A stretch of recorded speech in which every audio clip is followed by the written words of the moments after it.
I'm feeling really hot right now. Yeah, all of a sudden, Mumbai's got this irrepressible heat wave. Anyway, I'm quite enjoying playing Mukhi, man.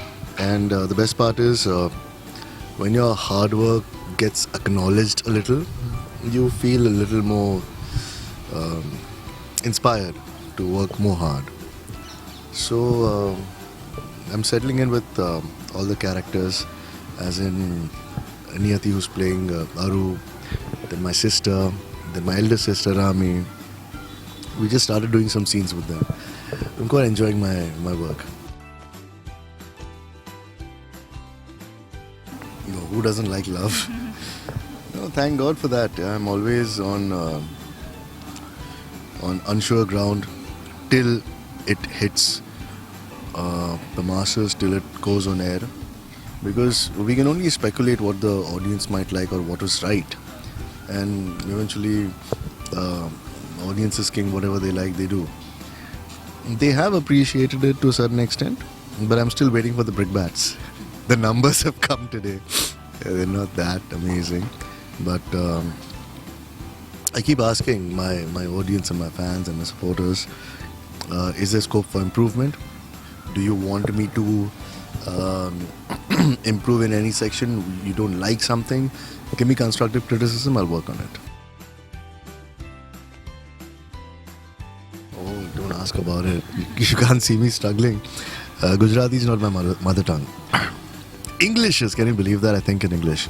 So I have to keep thinking in English. Try to translate it in Gujarati or a few words here and there, because he is from a village in Amboli, and of course they will speak in a different dialect. So to keep it a little more natural and keep it a little more real, I try to incorporate a little bit of Gujarati in my dialect. It's fun. I'm learning. Yeah, of course. Being typecast is actually the death of an actor. I would hate if the next show that I do will also be just like Mukhi, you know? Yeah, I'd want to get up and be excited about going to work every day. This is as different as I have ever played any character. I've never played a villager, I've never played a Gujarati villager, I've never played a sarpanch, I've never played someone not that educated, someone so practical. So there is this zen-like happiness. My producer told me Mukhi has this zen-like happiness. I'm still trying to explore that. I'm still trying to touch that. Biggest challenge is not to make him sound like a caricature. Because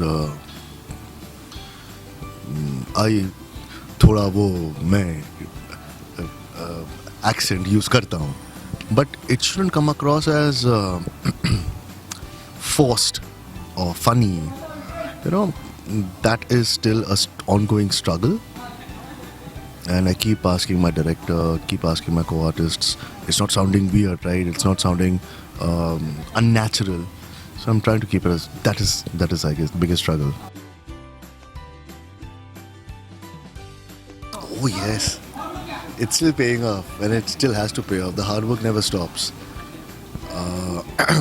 I still go back to my research. I still go back to figuring out a few things whenever I'm doing scenes. Just today I was doing a scene where in the whole marketplace there are people passing me by, and they are saying Jai Shri Krishna and all.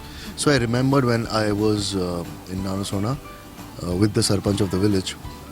So whenever he was passing by, he would make it a point to stop, acknowledge them by their name, ask them if everything is okay.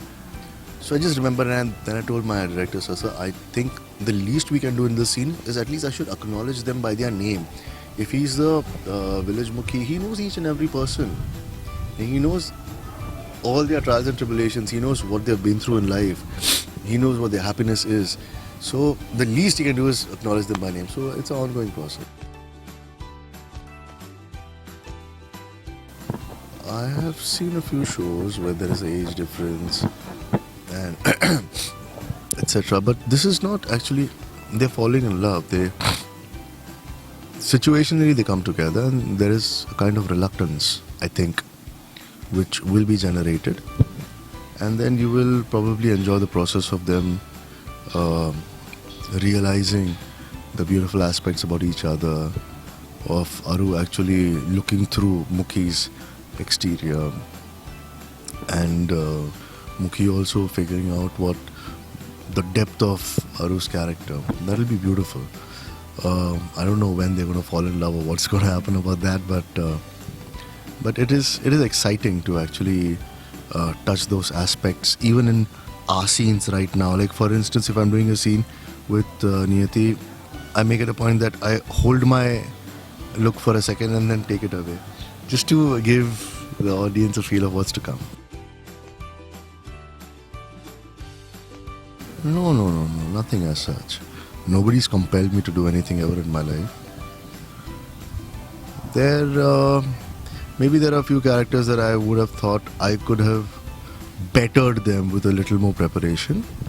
It was initial years, because I didn't know how to even flesh out a character, what a character sketch was, what would the interdynamics between each and every character that's being portrayed, what they should be, and the nuances that should be got because of that. I understand things a little better with experience and with a little self-taught. I have done workshops and stuff. That's about it. I'm a little more aware, but कहते हैं ना, the more you know that you don't know. So this is going to be my video game that's going to be forever. No. If you actually are going through only people's perception, then your self-perception is warped. You can't please everyone, that's for sure. The only thing you can do is you can be true to your character, true to your role, true to your homework, true to your hard work. Then leave it to them. जो होता है देखा जाएगा. As Indians, we are so blessed. We believe in destiny. Thank you very much. No, I don't feel like doing it, especially when I'm speaking in English. Glitz Vision, right? I just want to tell you guys that thank you very much for appreciating Ye Momo Ke Dhage, and also appreciating Mukhi, acknowledging my hard work. I promise you that the hard work's going to keep going on, and we'll keep entertaining you. Please keep watching. Mari baat dhyan thi saambhal. Hi, this is Ajaz. You're watching me on Glitz Vision. Follow the channel. Cheers.